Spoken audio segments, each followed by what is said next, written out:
Hello, everyone, and welcome back to Unlearn with Bianca. On this podcast, we talk about all things self healing, health, personal growth, the mind body connection, relationships, and more. Hey guys, welcome back. Today, I'm very lucky to be speaking with Dani Fagan. Dani is a chronic pain recovery coach, and she's also a qualified trauma informed yoga teacher. She is from My TMS Journey. Welcome, Dani. Hi, darling. Lovely to see you and hang out with you. I'm glad that we finally got around to doing this, and it's an honor to share some of this story and hopefully inspire some people to look beyond symptoms and suffering. And yeah, just excited to be here. Awesome to have you here. Do you want to just kick us off and start by explaining a little bit about what has gotten you to this point, being a chronic pain recovery coach? I know we're not going to focus a whole lot on your story in particular because we both think there's some really important topics that don't get enough airtime. We will, for context, touch on your story so then we can delve into everything else. Yeah, of course. It makes total sense to give a bit of context and a bit of backstory for those that don't know me. Your audience is probably very different to mine. Maybe there's some crossover. So basically, to summarize a very long story for the first part, I had a multitude of different symptoms show up throughout my life that now in hindsight made a lot of sense, whereas at the time I thought various times that I was dying and going to be ill or disabled forever. So what led me to this part, to becoming a coach and kind of working in the mind body space, was a deeply distressing and debilitating bout of chronic back pain. And there were various other symptoms that swam alongside that or around that, like sort of heightened anxiety. I'd always had a low level of anxiety as far as I can remember, but not that I knew that, because that was all I knew. But it was a culmination, a perfect storm of circumstances, of distressing experiences in my life, which I'm sure your listeners will, resonate with or, be aware of, that brought me to my knees quite literally. And after a lot of research and, medical model run around and the traditional healthcare model, led me to finding the mind-body connection. It led me to understanding the connection between trauma, chronic stress, early childhood experiences, and chronic illness, basically, and the manifestation of a multitude of symptoms, physical symptoms and mental health symptoms as well, later on in life. So that's what led me to this, because learning about the mind-body connection, I figured a way out of that and met lots and lots of other people doing the same thing along the way, and then got introduced to people like you and other specialists in the space that are sharing this important message that unfortunately still seems to be a very grassroots kind of topic. There's no profit or money to be made in healing. There's only money to be made in, medicines and surgeries, unfortunately. Definitely. So, yeah. No, thank you for sharing. I think I really resonate with your story because I got well in 2014, but I think you came across this work still was probably a decade ago, was it? Around about? It was, thinking about it when I first got it, it was probably, wow, it is about 10 years ago. Yeah, it was about 2015, actually. That, fucking hell, that's gone quick. I know. Yeah, I was going to say a couple of years ago, as I always do, but yeah, no, then now it's 10 years ago. Shit, okay. Yeah. And it took me a while to actually implement the learning as well and fully commit to this as an approach. So there was definitely some kind of integration time between letting go of the old medical model and the sort of trust and, belief in, well, there must be something physically wrong with me if I have all these distressing symptoms. The whole understanding the neuroscience and all of that took a little while to get on board with, basically. Yeah. Well, I think even 10 years ago, I don't know about you, but it was actually quite hard. Like, social media wasn't like it is today. You stumble account and then you can kind of do a deep dive. I think it was quite hard to come by this information, or at least like it to the amount that there is these days. It was also that same thing of like, I don't trust what you're saying. It had to come from a few different medical people that maybe there's something around neuroplastic pain, but it also took me quite a while to really be on board with these concepts. So with the things that actually helped you the most, I know it was journal speak and yoga. Was it a combination of just adding elements along the way and really putting them together so that it made sense to you? Yeah, it kind of, you're absolutely right first to just address what you said about the amount of content that was kind of available back then. It was mostly books and Nicole Sachs' podcast and YouTube channel that I found first of all. So Dr. Sarno's books was my like entry point into this world. It was recommended by a friend well, it wasn't recommended even to me. I just saw someone else's post about it, recommending it to someone else in back pain. And I was like, well, do you know what? I've tried everything else. Yes. A book's probably not going to heal me, but let's try everything we can. Yeah. And desperation was a critical kind of turning point for me, definitely. And very true for a lot of people that I coach in this space now as well, that you kind of have to be in that moment of rock bottom of like, I've tried everything. Right. What now to even consider this as an option? Because it is just seems very sort of witchy and woo-woo to begin with before you really get it. So that led me to creating, once I'd recovered or I was recovering, to creating an online resource for people like me and you to find what there is online, find what there is, analog as well, to give people the steps of what this takes, because it is so hard to read a book and go, okay, well, now what? Like, great, thanks. I get it. Yeah. And so, the basic process for me was the educational piece, first of all. So the researching of Sarno's work, which led me to Nicole Sachs' work. She's a psychotherapist in this space. She's a podcaster, author, keynote speaker, all the things. And her work basically gives you gives many people. It's not necessarily the whole deal for everybody. It's, a very, very strong and very excellent piece of the work. Some parts of the neuroscience and stuff has adapted since Sarno's work, and there's other different techniques in the space, but basically the learning, the biggest part for me was being on board with this as an approach, obviously, is like belief and basically belief and hope are big catalysts to change. So that was fundamental. Then the emotional excavation or the emotional exploration piece that Nicole Sachs teaches, derived from Sarno's original methodology, was the biggest sort of new revelation to me. I'd never done anything like that. I never knew that feelings were meant to be felt. I just thought, well, they're meant to be buried and they're supposed to be ignored and they're supposed to be brushed under the carpet and all that shit. I was exactly the same. Just for context for the listeners listening, because some people who listen to this podcast have chronic symptoms, other people are just generally interested in health. So I'm really trying to get this message across that we should all know this stuff. So John Sarno and Nicole Sachs, they really take the approach that emotions, suppressed emotions, can be driving nervous system dysregulation and chronic symptoms. So that's the basis of it, as Dani said, just actually expressing and learning how to feel and process emotions can have a huge relief and shift in your body's physiology. Yeah, exactly. And there's loads of other like benefits to that type of work as well. It's very much a self-reflective practice that allows you to, get to know yourself and really start to honor what you've been through and like really illuminate your story and not feel shame around your story anymore. Give yourself a little safe space to emote. Basically, it's magical what that sort of work does. And it can feel daunting. Obviously, it's like opening Pandora's box, or, will I get stuck there? Will I get depressed? All these kind of worries that go along with that. But yeah, it was that type of emotional exploration work and that kind of freedom and safety creation of allowing emotions that was critical to my recovery.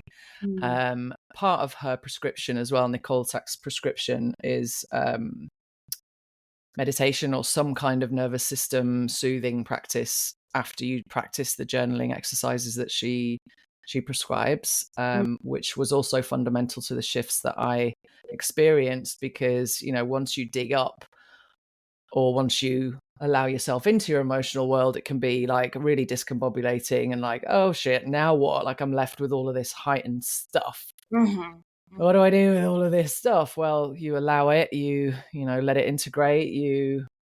Allowing is one of my favorite words. And it's like, okay, but my nervous system is like already in massive overdrive. Like, what do I do with all of this extra energy? And learning to meditate was one of the most beautiful gifts that I received from Nicole's work. So that was the kind of follow-up for the daily practice, the emotional work, then the meditation. And then I realized that, like, there was kind of a gap in the work, in the mind body work space, that Sano prescribed basically to, you know, launch yourself back into all of the things that you previously did before your chronic symptoms hit, and, you know, act like they're not there and things like that, which for some people, I don't know.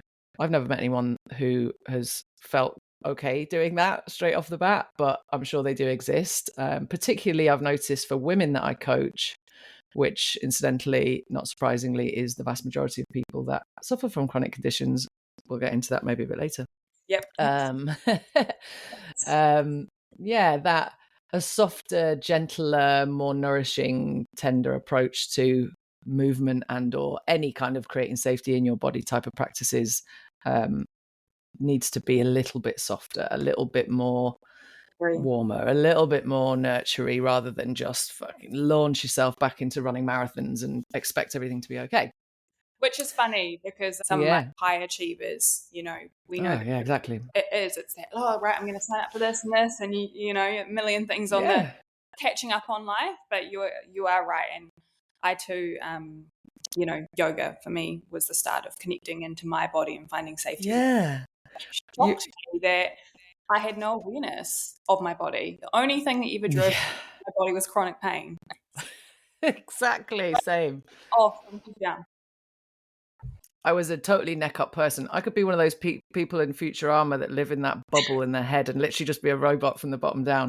Exactly the same as me. And so true for so many people in this space, that, like, we live in our heads, we live in our thoughts, we live in our overthinking, procrastinating, you know, ruminating life. That's just the way that we have been brought up, the way that the world kind of conditions us to live in a way.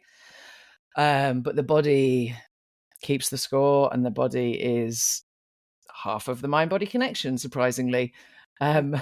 So yeah, the yoga for me, but you've touched on a really important point there about, like, how people, you know, the people that tend to suffer with chronic conditions are type A personalities, are the Olympians, the stars, the, you know, the top productivity beasts of the world. The perfectionistic, all the things, the shining stars, which does have its benefits for sure, but also can be massively dysregulating when it becomes, you know, overwhelming for a system that is designed to pick berries in a field.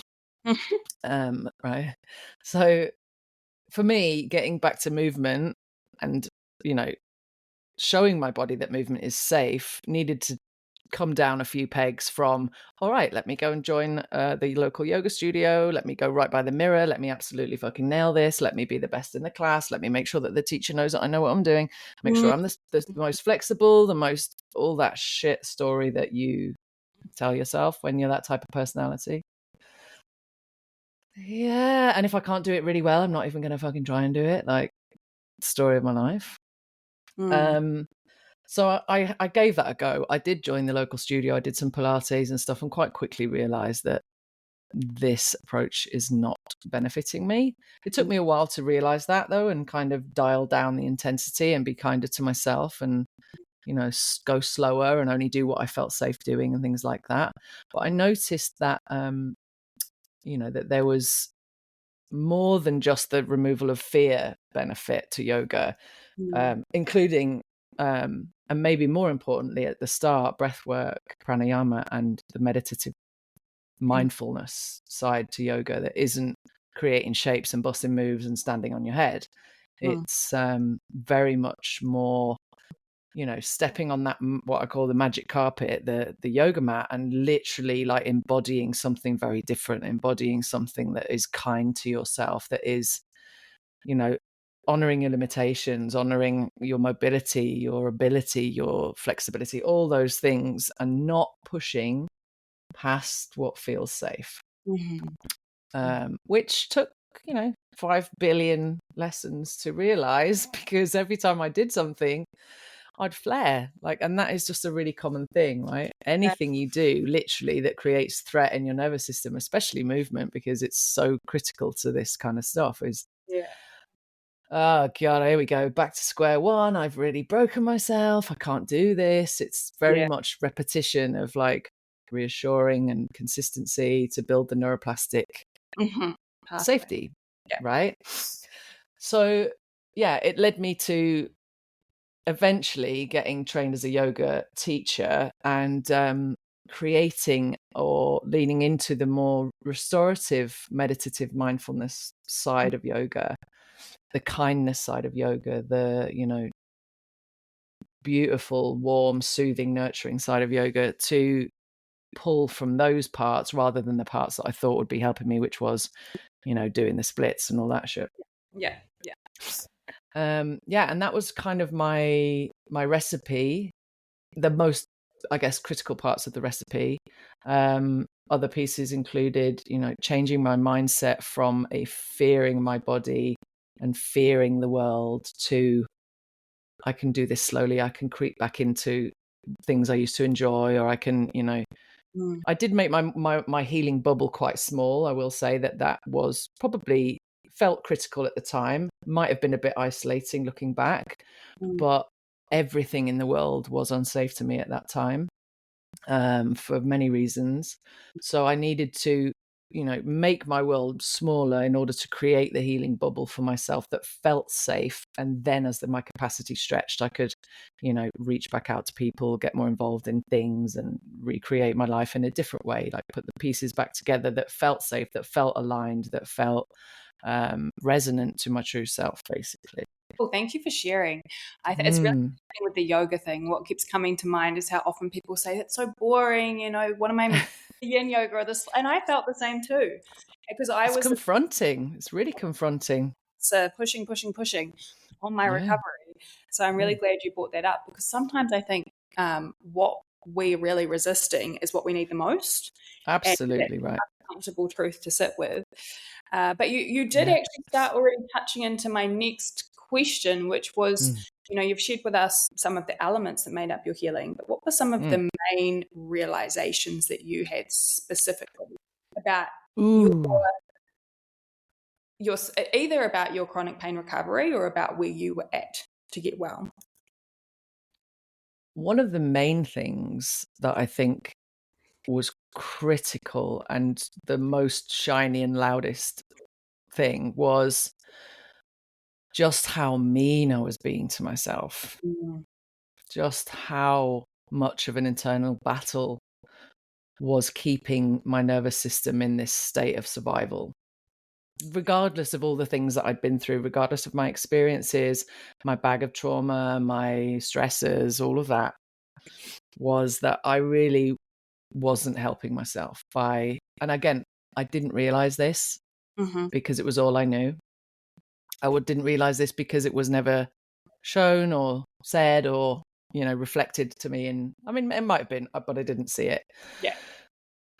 So what I now believe to be the most critical piece of recovery recipe is the soft, safe underbelly of recovery, which is the landscape of safety that only you can actually create, that lives inside of you, which is your never-ending well of support and celebration and love and all the things that we probably go when we think about when I say this to people that I coach, the faces are just like the recoiling is visceral.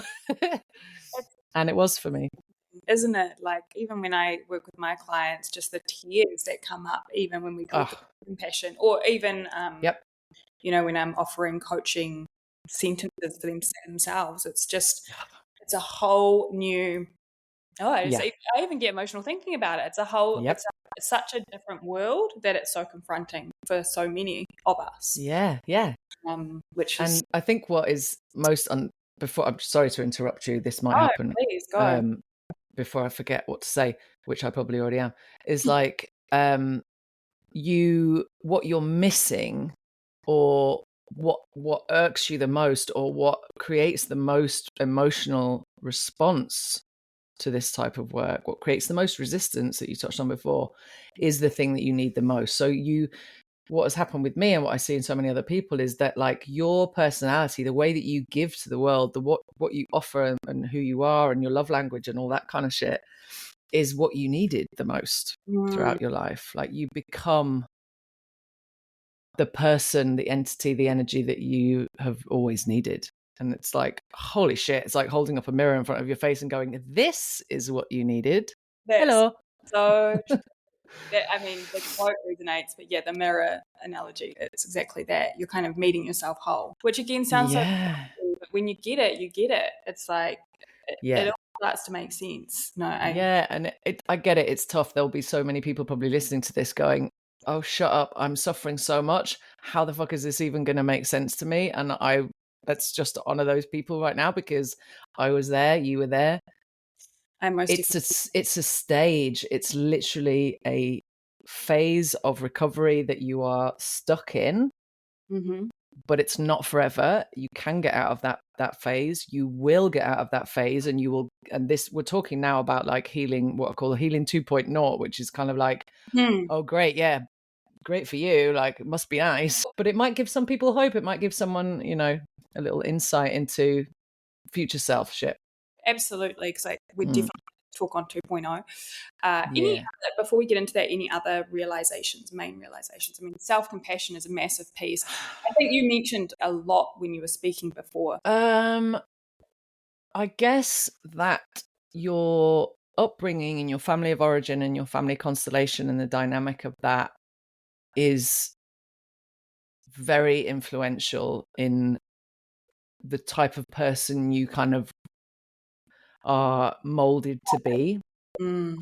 And it's suggested in all of the experts' work, in Sarno's books and all of that like adverse childhood experiences, ACEs, are predominantly the main driver of folks that get into this type of suffering. So really gently an invitation to take a look at, because it won't be obvious, maybe it wasn't big capital T trauma shit that you may have experienced. It may have been something much more subtle that created this sense of unsafety or dis-ease in the world, or lack of sort of support internally in yourself, or perhaps you were missing something from your childhood, not something that you had happen, you didn't have happen, or you didn't have access to, or that kind of stuff. That I see in everyone. Like, there is every story is different. Everyone's experience is very nuanced, but there is a very obvious thread between every single person that I coach that has that in their story, that has something missing. And it tends to be something more along the lines of a lack of a certain type of emotional connection or attunement, maybe from parents or upbringing, elders, family members, that kind of thing. That is more of a lack rather than that happened to me, or this was in my family, or it was their fault, or this fault, or that.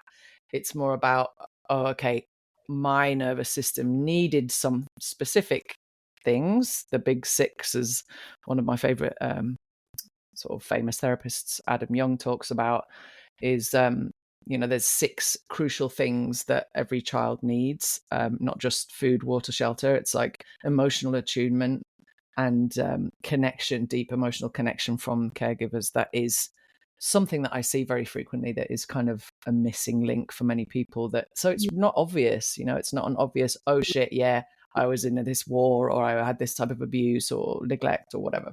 Yeah, no, definitely. It's really interesting.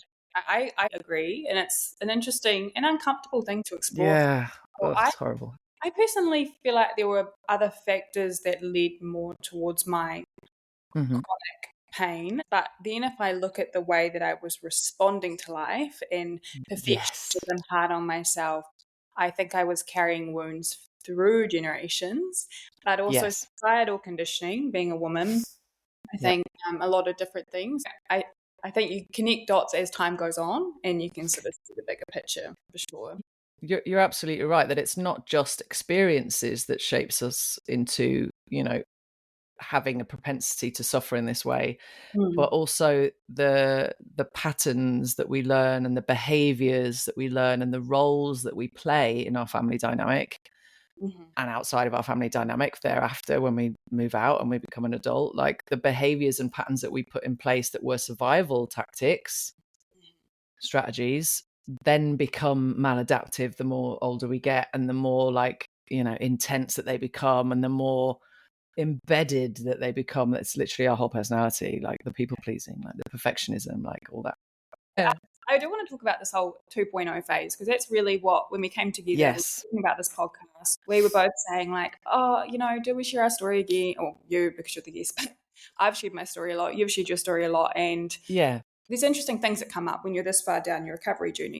A lot of people who are looking to recover, I find, of course, and I'm sure you found with your clients, they're really looking to get to this baseline. And baseline is, I want to get rid of my symptoms, which we know is a mindset that we have to shift anyway, but it's like, I just don't want to be living with chronic symptoms. I can't see on that, because I just want to get to a normal set point. They see this recovery as the finish line, a lot of people, without having the capacity to look beyond that. But in reality, it's the actual start of a whole new chapter, because their identity shifts, there's new challenges that come up. For me, there was, looking back, quite a lot of grief for the years that I lost in my early time. Yeah, great point. But there's also exciting stuff as well. There are new opportunities. So, how long did it take for you to understand that you were stepping into a new version of you, and what did that look like early on? I think it was just a natural progression, really. I don't know if there was a moment in time that sort of became obvious. It was just like you say, there was a lot of grief involved in what my life was, or what my life had become, and what I'd missed out on, and the things that I had to change in order to progress.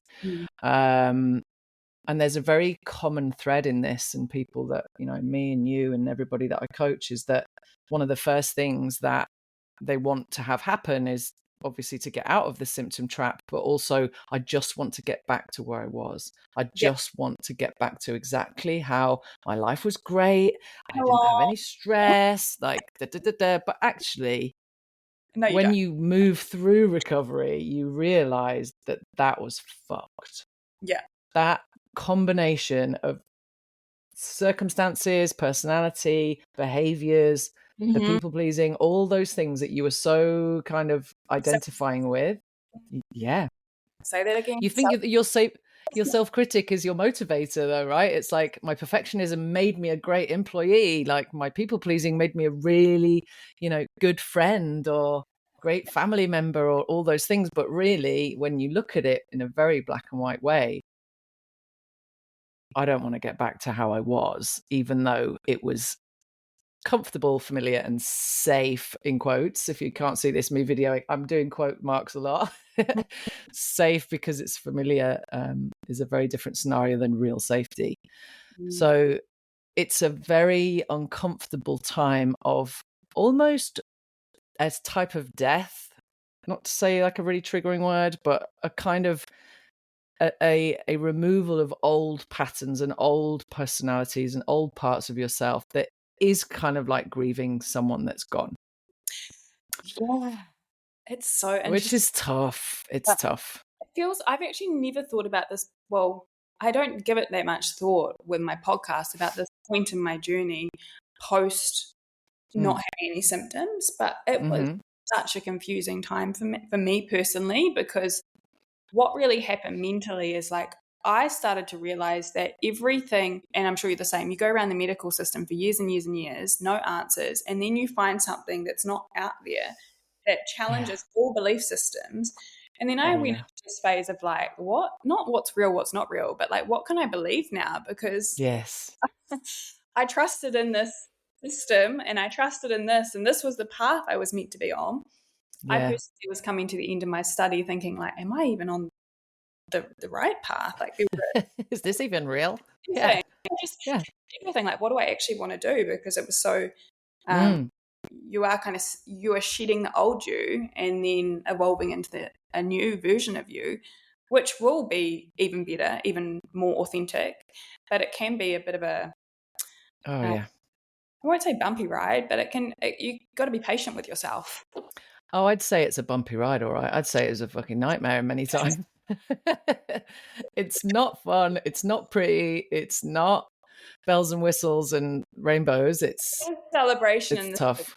You can bumpy ride is healing when you're symptom free. That there can be of like, yes, I'm back. Massive explosions of a euphoria and celebrating all the things, and then realizing all those coping mechanisms that I held on to that were keeping me quote unquote safe, that were all of me, come crashing down. And it does feel like the earth is crumbling beneath your feet. Like you can experience, some bouts of depression, you can experience heightened anxiety, you can experience a bit of a like, who the fuck am I? What is my identity now? Who am I without symptoms? In fact, depending on how long that you've had them for. For sure. Right? That can become your whole thing, your whole life, your whole identity is my diagnosis or my suffering and it can feel unsafe to let go of that. Definitely. I often give the example with my clients, like if someone has been, let's say, chronic fatigue or bedbound for a number of years and their partner's stepped up to really care and take responsibility. If this gets well, then it also shakes identities of people around you. Now you're reading a whole new relationship dynamic where someone gets their worth, not their worth, but their feel-good feelings. And something we have to be mindful of, and I think it's just a process that unfolds, right? Like when you're recovering, you can't think of all this stuff at once. It just naturally takes place as things change. But I fully agree. For me, just I want to share this just so people can relate. All those patterns of perfectionism with the way I treated my body, and you mentioned yoga. It was the same sort of thing. Restrictive eating, being super hard on myself in that respect, which I really had to look at eventually. People pleasing was a massive thing, and actually realizing like, hold on, if I've been trying to not rock the boat, what are my actual beliefs? Right. What do I like? What do I want? What do I like? What do I want? What about you? What challenges or lessons come up, physical or emotional, like when you were in that? I mean, you've nailed it. That's such a great topic, great question. Another hour-long probably conversation just on that.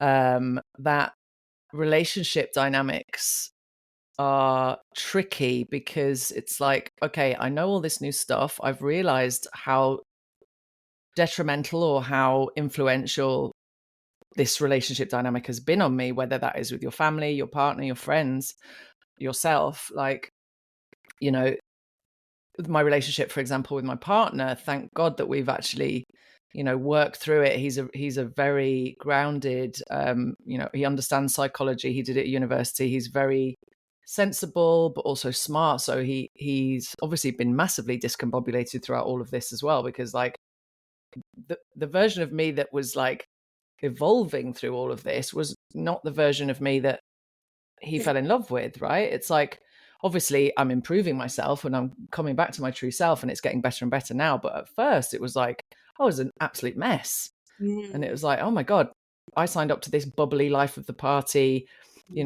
everyone's best friend persona.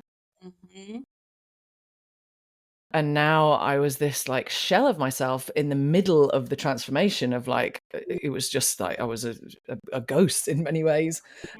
So for him, it was really transformational as well, and very rocky, let's say. But, you know, I think what this work does is it really reveals your true tribe. It reveals who isn't on board with the true self, or the version of you that speaks truths, or that doesn't suppress, or that doesn't keep the boat from rocking and things like that. Yeah, I've forgotten the other part of the question, so sorry if I've missed something there. You've actually, I just want to get up a quote that I literally posted on Instagram yesterday, because it's this, and it's, sometimes it's hard to be who you are when you are around people that know who you have been. And I think that's exactly what's going on. It's like really giving ourselves that space to really figure out new value systems, or at least trial and error. Even with people, it doesn't always mean that people are going to be out of your life forever, but sometimes it does require a bit more inward, just so you can reevaluate, because then you start to learn, this is where I've been lacking in my boundaries, this is where I've been putting up with disrespect, this is where I've you know, all these things.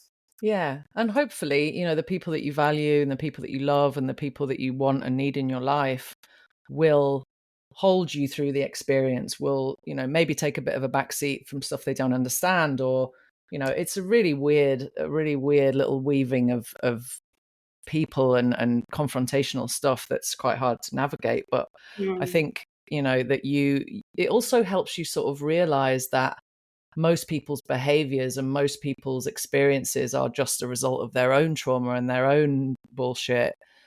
So getting through that, you know, you come to a level of acceptance about the people that have maybe hurt you, or have stepped away from you, or have sort of changed towards you as you've been healing.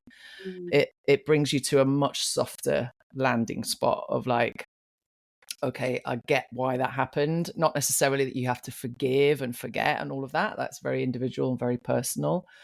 But it definitely shines a much more loving light on, a much more compassionate light, I guess, on the experiences and stuff that may have brought you to this on your knees moment.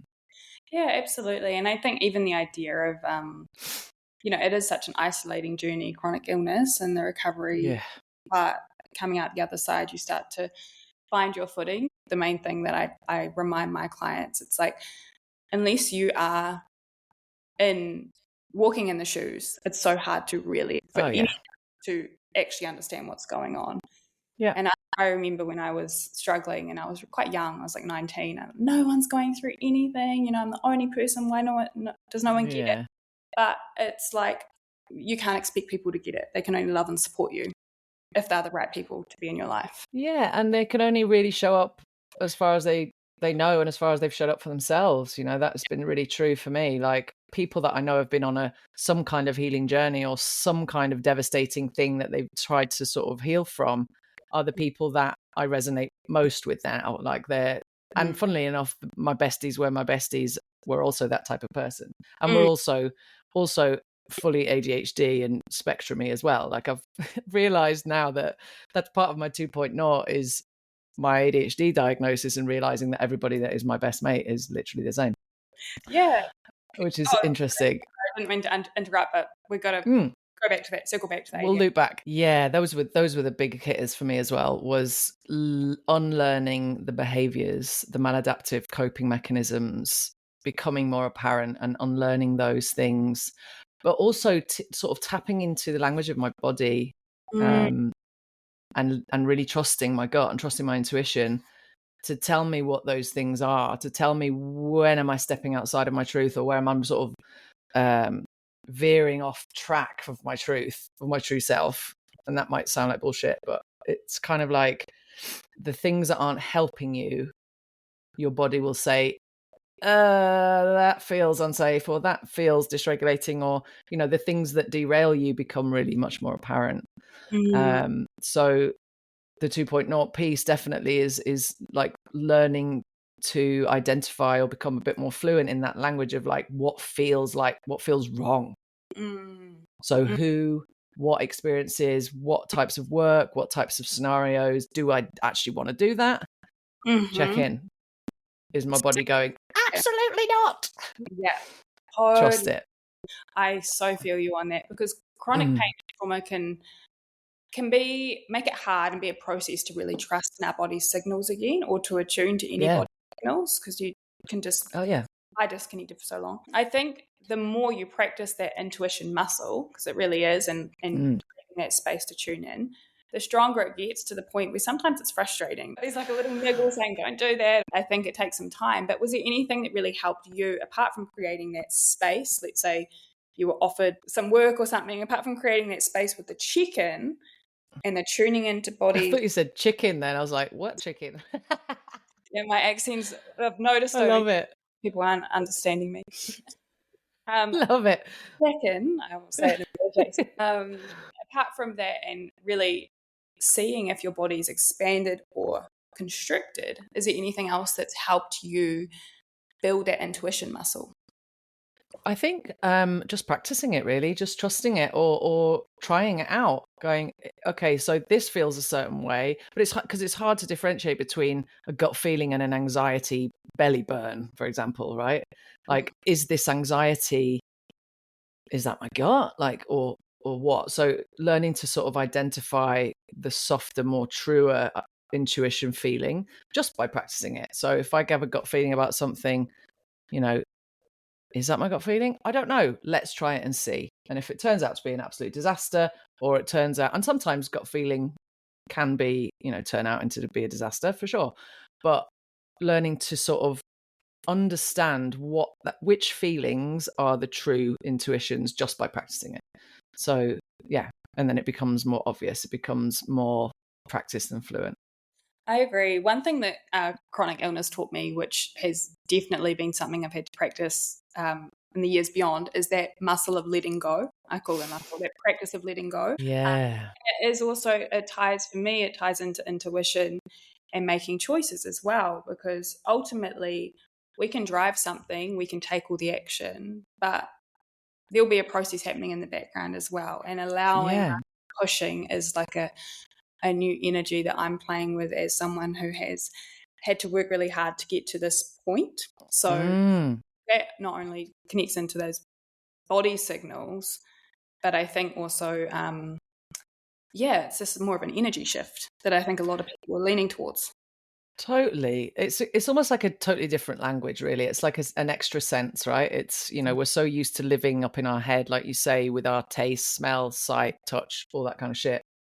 When really, for me now, my most obvious and perhaps equally as strong, if not stronger, that feels like now, maybe it's just because it's new, but it feels like my strongest sense is now my intuition, my ability to like flex that interoception muscle, like you say, to really dive inwards and check in with myself and feel through something rather than think through something.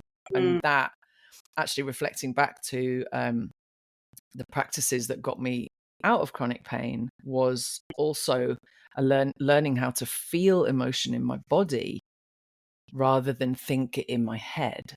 Was a very critical shift. Like, it's so easy to use these practices as an analytical tool, as the perfectionistic student, and like, do it the right way. And how consistent should I be? It's like, you're asking me, I'm telling you that I can guide you, but I'll never get someone. And it's a piece that people kind of miss a lot of the time, and can get quite stuck in their head, and can get stuck in analysis paralysis of like, oh, so I have this thought, I have this memory, so I need to figure out why that happened, or forgive the person that did it, or like, it's very cognitive, when so much of this work really is about that magical allowing word. Again, is just like checking in, what's here, what do I feel about this? Like, okay, I'm going to use a memory or a theme as a cue, but that's basically it. Yes, we're honoring the story. Yes, we're exploring the detail of the story and bringing up the memory and emotions. But the processing happens in your body. The processing happens automatically when you let your body show up with this work, like, which was brand new to me. Like, what are you talking about? Feelings are felt. What? There's so much coming up for me. Like, there's so many things I want to say. Like the thing around getting approaching recovery from an analytical place to me makes sense because people are really going to appointments, they're reading research, they're driving forward, and mentality of like what's next, desperation. So you've just said it then. Recovery actually takes a whole, well, through a mind body approach, I should say, takes a whole energy that happens faster, which is quite discombobulating and uncomfortable to say. If you allow and you soften, that's where the healing's going to happen, because that's our body gets into the parasympathetic state. And the other thing I just want to say before I forget is the more I've walked my own journey, the more I see correlations and themes, right? If we circle back to what you said before about women getting chronic illness, we live in a world where it's not necessarily designed for women, or hasn't been to this point that we've had to adjust to this certain achievement-based, goal-driven, orientated world. Yes. And is it any surprise that women are out of touch with their body's cues? No, because that's how we've had to get through. And it's what we're told is our biggest enemy. We're told that we're too big, we're too small, we're too fat, we're too thin, we're too all the things, right? It's like it's ingrained in us. Yeah, absolutely. So I think there's that big correlation of like, can we outthink our way through illness? Not necessarily. It comes back again about building a new muscle.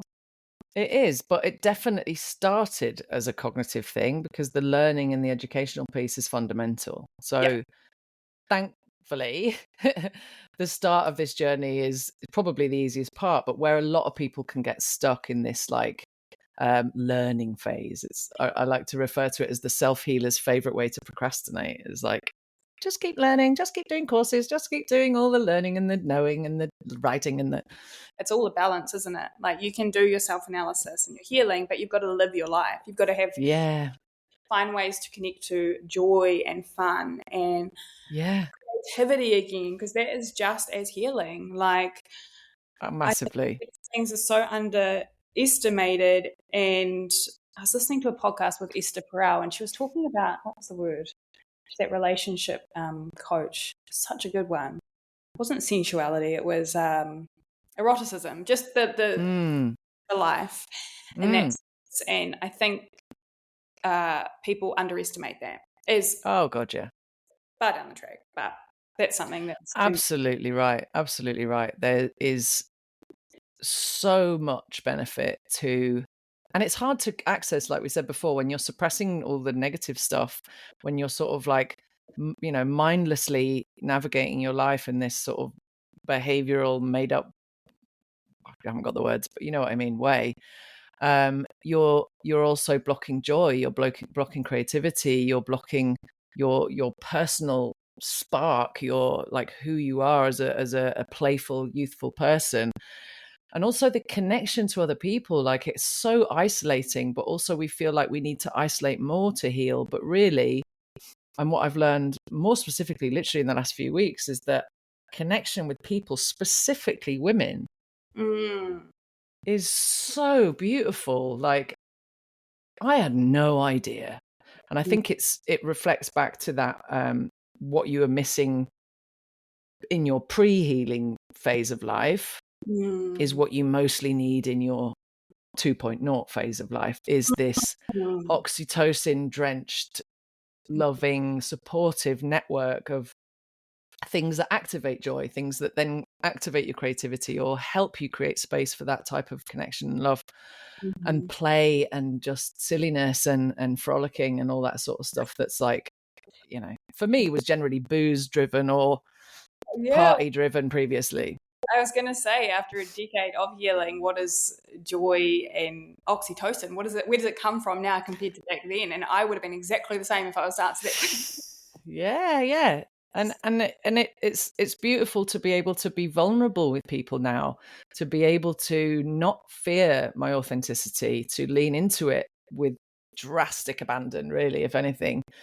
Even if I am messy, even if it is, you know, up and down and every day it looks different and it's colorful and it's dark and it's all welcome. Like it's just the most beautiful kind of spectrum of everything's allowed and everything has a seat at the table. And that for me is involved, you know, finding my circle of trust, finding my women, finding my sisters, that isn't necessarily blood related, is like the family of choice, is just been, and I found that as well more recently in a retreat I recently went to, which we can touch on if you want, or maybe that is a completely separate thing. The last few weeks, I was like something recently. Yeah. I've never discussed this like publicly or whatever, but it was a women's only, which was initially a little bit like, oh fuck, as well, just because it's something that I have kind of, not that I noticed that I was avoiding, but I was really missing. And I felt like I really needed. And it was also a entry point into psychedelic ceremony, which is, a very different flavor of healing and a very different kind of place of healing that I have been sort of investigating for the past couple of years, that I felt ready enough to explore in that sense. But outside of the healing modalities that they were sharing in that space, one of the things that I felt most transformational was the connection and resonance with other women of all different walks of life, of all different age groups, that have literally filled a void that I didn't even know I had. And has been the most beautiful experience, honestly, that has just absolutely rocked me to my core. Outside of the healing of the psychedelics conversation, the impact of how this retreat was led and how it was an invitation to be at your most vulnerable and be held in that space so beautifully was just insane.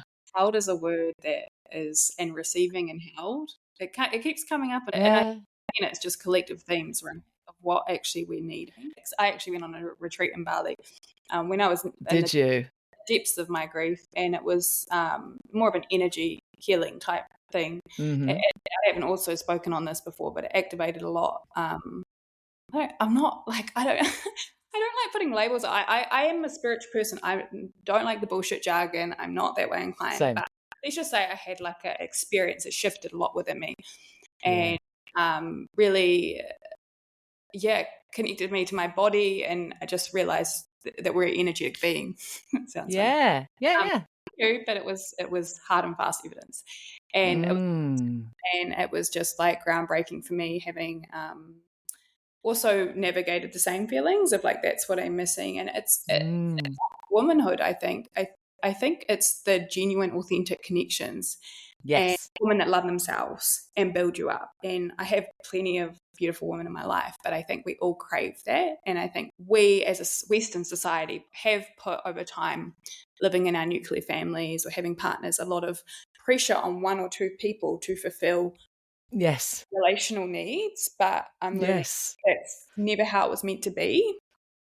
Exactly that. We're supposed to be literally singing in a circle, eating berries around a fire, holding and receiving, and that's such a new thing for me. Not only the circle and the vulnerability and the being seen and heard, which is deeply transformational, but also being in a position where I express my needs and then receiving the actual needs from other people in abundance as well. Yes, we're space holders as coaches, as people in this space, as part of the healing dynamic. Yeah, we are more givers than we are receivers. So being in a place where I could just receive was one of the most crucial parts of the decision-making process of me actually going to that retreat. Was I need some space to be held. I'd literally, and I'd done therapy, I'd done EMDR, I'd done all the modalities and been held by someone else, a woman in all of those regards. But in a group of people that aren't necessarily in a role of a healing person or a guru or a whatever, was just regular people being regular people, was like, I didn't expect it to be like that. I didn't expect to feel what I felt and now have my cup so fucking overflowing with oxytocin, which I've recently heard is one of the strongest hormone that exists. that we are supposed to be Woman's swimming in. absolutely. Like, that's the village that I was kind of missing, and it's powerful. Deeply confrontational as well. Like, I'm not saying it was easy and I just sort of landed in this beautiful womb of love and whatever. Yeah. It was like, oh, I have to share things, and I have to, and I didn't have to. It was all an invitation again, as I said. But it was like, I'm here for a reason, and just opening my mouth and saying one sentence in a circle of women, knowing how deeply confrontational and difficult that was, made me realize again, like we said before, the resistance and the intensity of something that feels really relatively neutral makes Yeah. me realize how important it is. I fully agree. And I lost it. I lost it. Like, just saying a sentence out loud in a circle of people looking at me was like, I felt like I had a gun to my head. It was awful. So my question to you just on that is like, how will you take that experience and those lessons into your daily life? Will it just be softening in terms of like speaking authentically? It feels multifaceted, honestly. I've already made a list of people I want to share this type of message with, my dearest and nearest.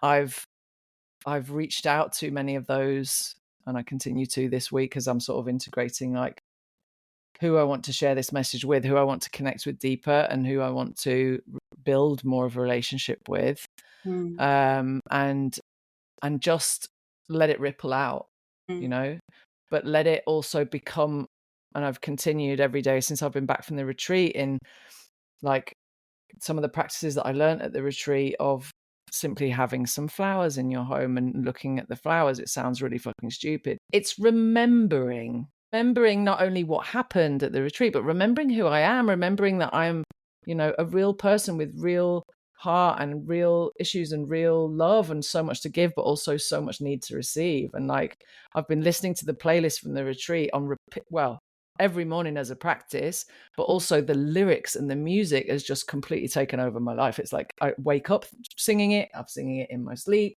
I'm singing it like every moment of every day. I'm like reminding myself of that experience and really letting it embed and sort of take shape. So let's see. It's only been a matter of days. Yeah, let's see how that goes. Got you on the podcast very quickly after.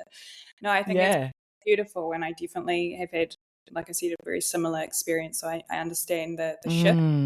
And I've massive. thought a lot about like connection and having really gone myself through. I'm talking about myself, but I'm having a lot of aha moments.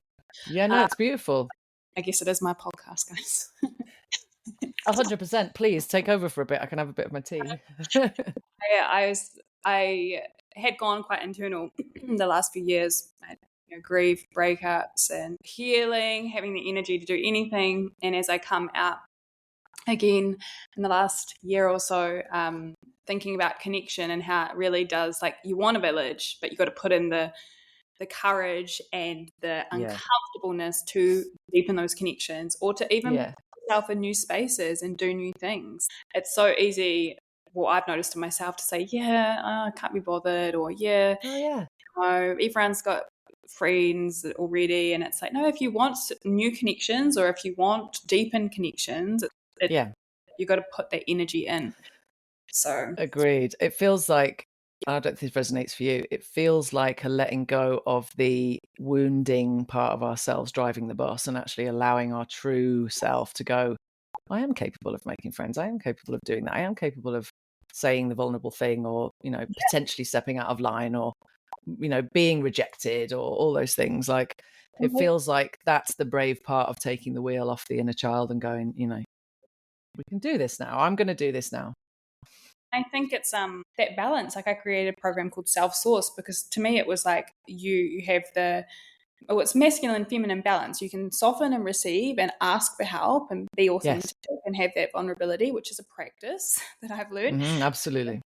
And you can also hold the boundaries, hold your expectations, have the discipline, have the container. And it's all a work in progress, but I think that's personally what I aim for. It is more of a balance. You're absolutely right. I feel that deeply as well, that it's a definite yin and yang mixture. And it's like, to take action requires some yang, and to to be brave and stuff can be more yang energy, I guess. Like you can be kind and soft and vulnerable and loving, but also those things can set boundaries, and those parts of you can have more limits and can have more, you know, structure and all those things. It's definitely a bit of a mixture of those things. And I was living fully from a yang place before. There was very little softness, there was very little vulnerability, and if I did step into that part, it was full of emotion and so discombobulating that I would just burst into tears, and that would be the end of it. I'd suppress it and go, okay, you're not going there again. That's not comfortable. That's not strong. That's not this persona that I've created, right? I love this. This is 2.0. 2.0, Dani. We've kind of circled right back to it. And one more thing I want to say on this 2.0, for me personally, which you may resonate with, is like allowing yourself to be multifaceted. You don't need to fit back in a box, because a box is often what gets us stuck in the first place. Yeah, exactly. So you're allowed to explore different elements. You're allowed to change your point of view multiple times a day if you want. Times, and explore different parts of you that haven't yet bring up again. You're remembering rather than it not being there. I think we often put ourselves in a box because it feels safer, and that's how someone knows us as. But that never worked for me, and I've got to remind myself. It gets a bit hard when I'm trying to market things, but aside from that, yes, I think it's a really liberating thing. Absolutely right. Yeah, absolutely right. I feel exactly the same. And I feel also that, like, giving yourself options and having that permission to change your mind a million times a day if you want is what is like the antidote to a traumatized nervous system. It's like having options and having invitations rather than, you know, expectations and things like that is so much more safety creating than, well, I have to live my life like this on this one road. Like, I mean, how frightening is that? Yeah. You know? Totally. So yeah, the you know, the another big thing that as well that we must touch on, that we've kind of mentioned, but is very 2.0 for me, is creating a sense of agency that I never really had. So basically kind of, you know, self-advocacy, speaking up for myself, speaking my truth, saying my opinion, not being afraid of speaking up. And that is deeply healing. Wow, that has been absolutely insane. And one of the most uncomfortable things you'll ever do, and probably always will be uncomfortable as well. I fully agree. And I notice when my throat starts. Yeah, mine's doing it now. It's going up. And I completely also find been a massive part of my journey is actually sitting and thinking, like, what are my boundaries?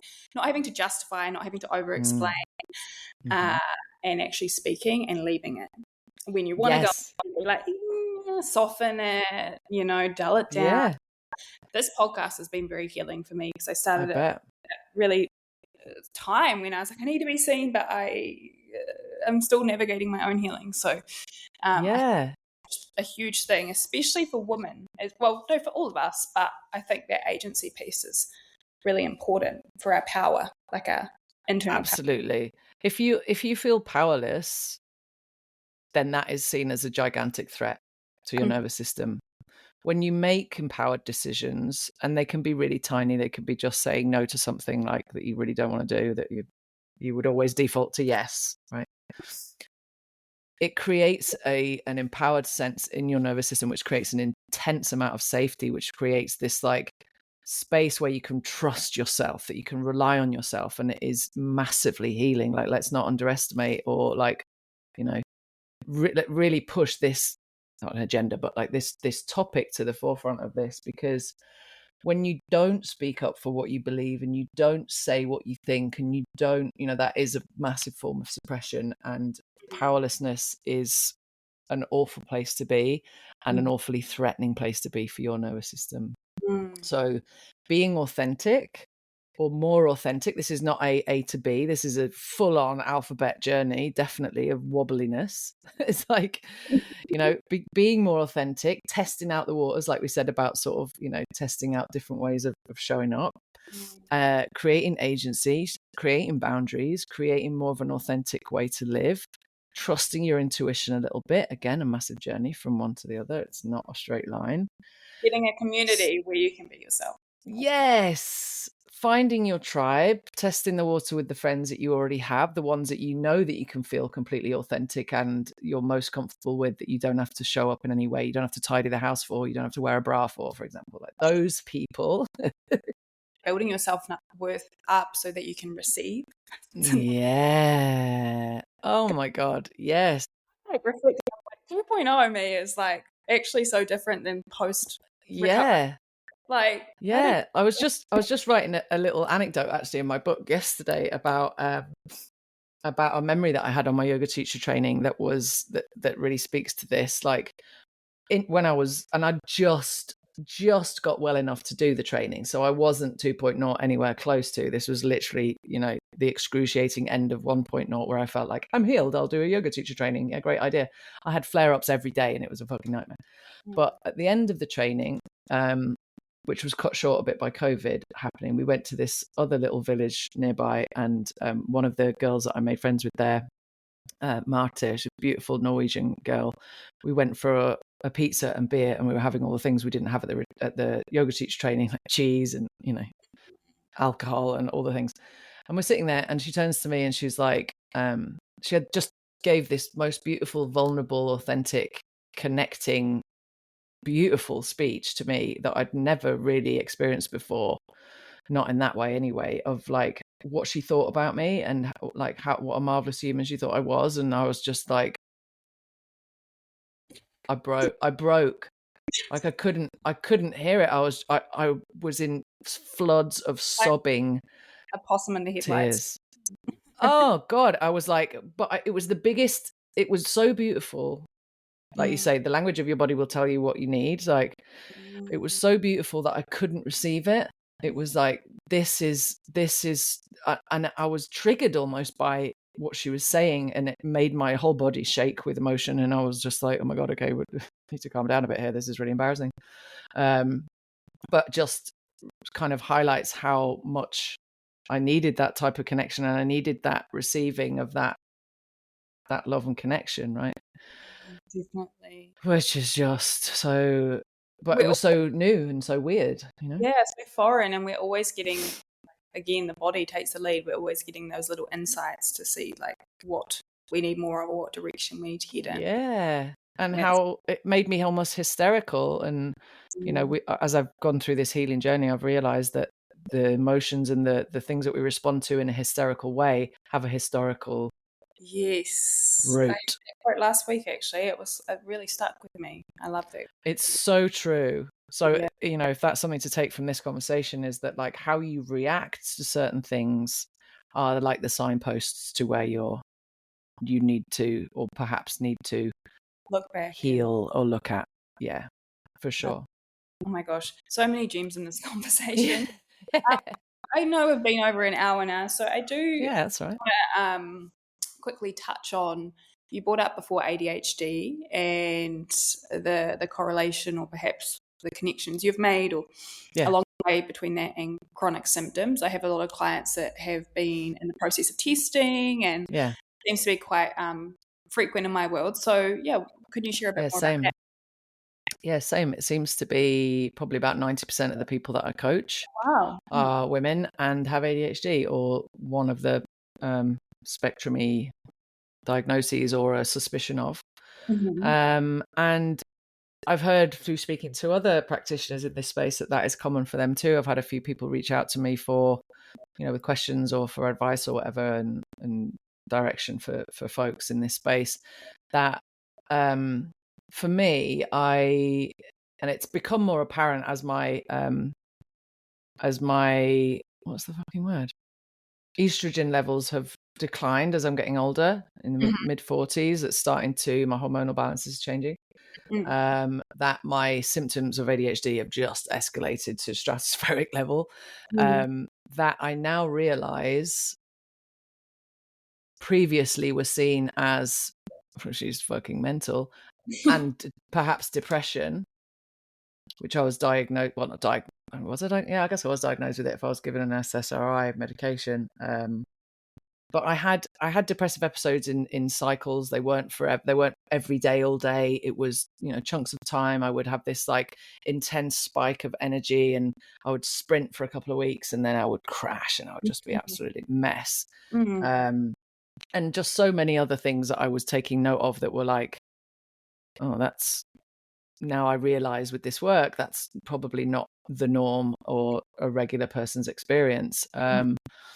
And just learning more about the different types of neurospiciness and what that looks like in women and stuff, and learning a bit more about that has just led me to get a diagnosis and now have the validation of, okay, I'm not broken, I'm not a complete mess, this is my brain is different.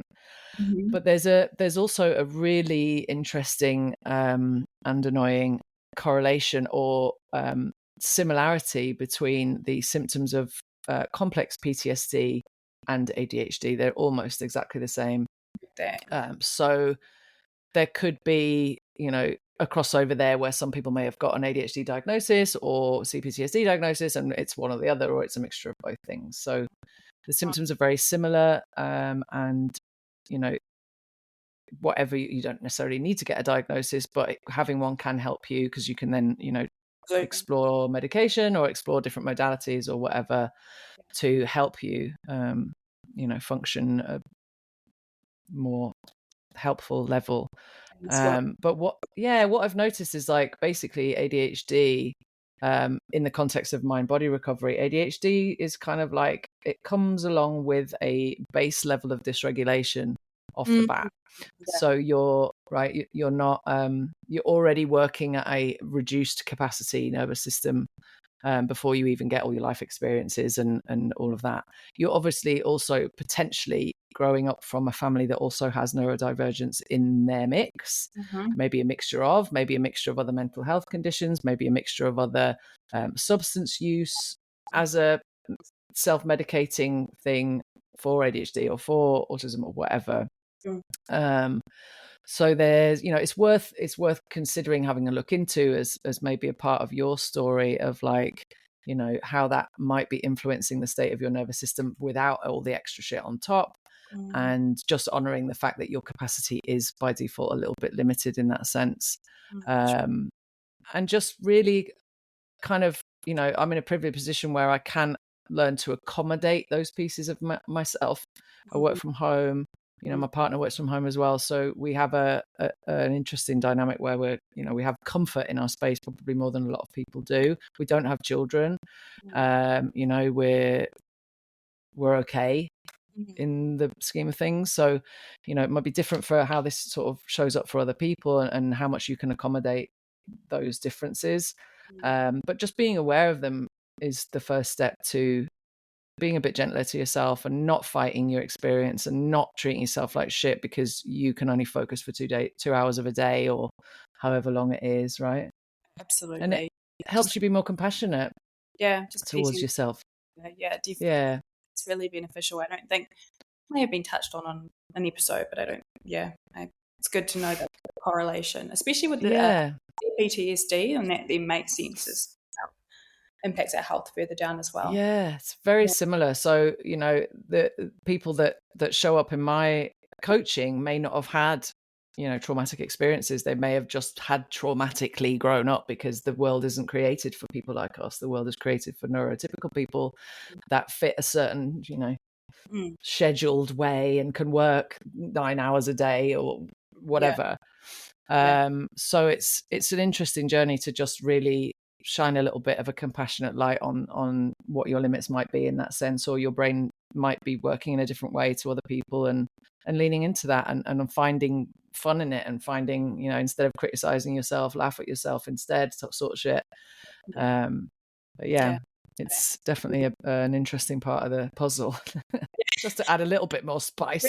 Helpful. It is really helpful. CPTSD is a type of neurodivergency because it does change your brain, and it does, work in a very similar way to as like ADHD or another type of spectrumy thing. So it's important to realize that it does change you, and doesn't mean that that is forever. It doesn't mean that that's unrecoverable or unchangeable. Your brain is plastic, regardless of what type of brain you have. So there are ways that you can definitely work with what you've got and improve, the way that you show up, the way that you function, and having someone in your space that understands that, I know has been transformational for some of the people that I've worked with. To just be understood on that level is massive. And the way that I teach and coach now is very ADHD friendly, because it's obviously I created a lot of it for my own journey. So I use a lot of those tools and practices and adapted ways of healing for our types of brains that need different ways of functioning, basically. Love it. It's really helpful. Yeah. Gosh, we've covered so much. So is there anything that you want to leave the listeners with? Maybe it's somebody who's just stuck still with symptoms, or it's someone on through symptoms. Any words of wisdom? I mean, people have heard of us far down the journey and hopefully been inspired. Yeah. Yes. I think probably one of the greatest pieces I wish I'd have had is to not only trust the process of what the experts in this space are telling you, like that's a huge part of it. Like, they're not bullshitting. This is absolutely real. It's proven neuroscience.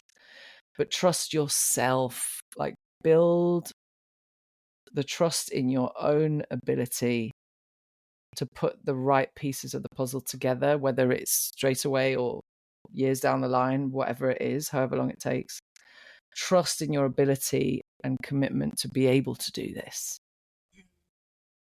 Because that in itself can be healing.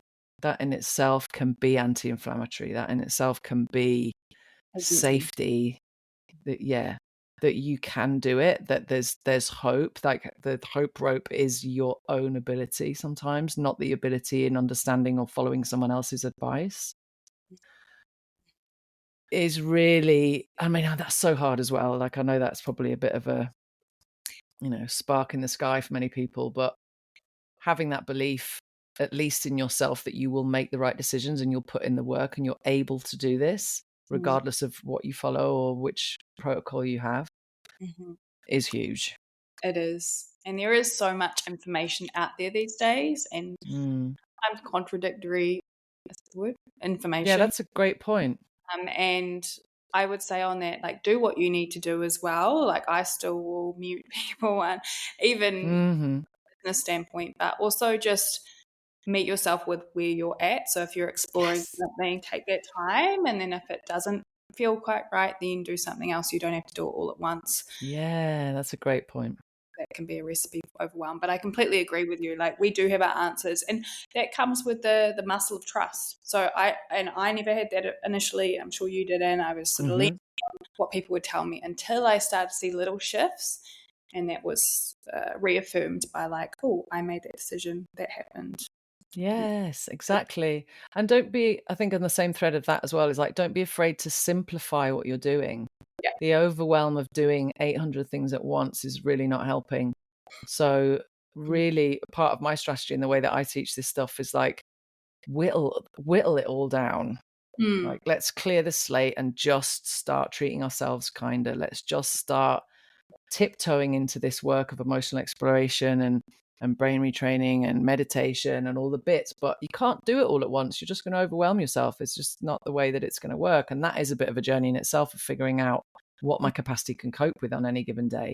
So simplifying, it doesn't have to be a PhD in neuroscience. It doesn't have to be this great big like degree in all of the modalities in order for it to work. There's nothing probably missing from your recipe. Just slowly committing and consistently showing up in this way is what will get you through it. So, but if you need more, obviously people need something a bit more structured and a little bit more, substantial to go, yeah, but what is that? What's the right way? Then, pick who you most resonate with is probably good advice. Have a little look at the experts, follow their shit, see who you feel safest with, who speaks your language, who you feel best with, and go with that, because it can never really lead you in the wrong place, I don't think. Definitely. And on that, if someone is listening and they're like, Dani's my girl, I like your approach. Where can people find you, and what services and offerings have you got at the moment? Yeah, thank you for asking and giving me the space to share that. My website is mytmsjourney.com, and TMS is basically the letters of the mind-body syndrome, or tension myositis syndrome, which is a blanket term for chronic illness created by stress. So mytmsjourney.com, mytmsjourney, so mytms_journey for Instagram. That name basically will guide you to all of my stuff. I have loads of free recovery roadmap information on my website, which gives you everything I use to recover, everything that I teach. There's loads of free shit on there, loads and loads of free shit, but I also do offer some paid for pieces, which are my Mind Body Mastery membership, which involves every single piece of recorded content that I've ever created, including my courses, my yoga school, my meditations, my breathwork classes, my educational materials, my people pleasing and perfectionistic recovery stuff, everything I've ever created basically in there, that you can access on demand on a monthly basis, cancelling anytime, or private coaching. I do one-to-one coaching as well. That's, I think, most of the stuff that I offer. And obviously social media, I post pretty much every day and share stuff every day. I'm available via DMs, inbox, all the things. Like, I like to help as many people as I can with respecting my boundaries and capacity every day. I'll help you as far as I can for nothing. Like, that's part of what I do. It's amazing. And I do follow along. Love all of your posts. They're very informative and thank you. Great content. So thank you, darling. So much, Dani. I've found this conversation very refreshing. A lot of parallels in our journey and where we're at as well. And it's been really nice because I know that people listening to this podcast, some people will be at the same place. So thank you. Yeah. Thank you so much for inviting me. It's a pleasure. It's wonderful to connect with people who feel like a mirror of yourself. It's very validating and yeah. Circle of trust. There she is. Bianca's in it now. You've no escape now. It's funny. It's our first time meeting, isn't it? Yeah. I'm not one to like skirt over stuff and ask you how the weather is. Like, no, let's go straight in. I love it. All right, guys, thank you for listening. As always, if you like this podcast, please share it with family and friends or anyone that you think would benefit. Got a few more interviews coming up over the next few weeks, so stay tuned. Have a fabulous week, and we'll see you on the next episode. Bye.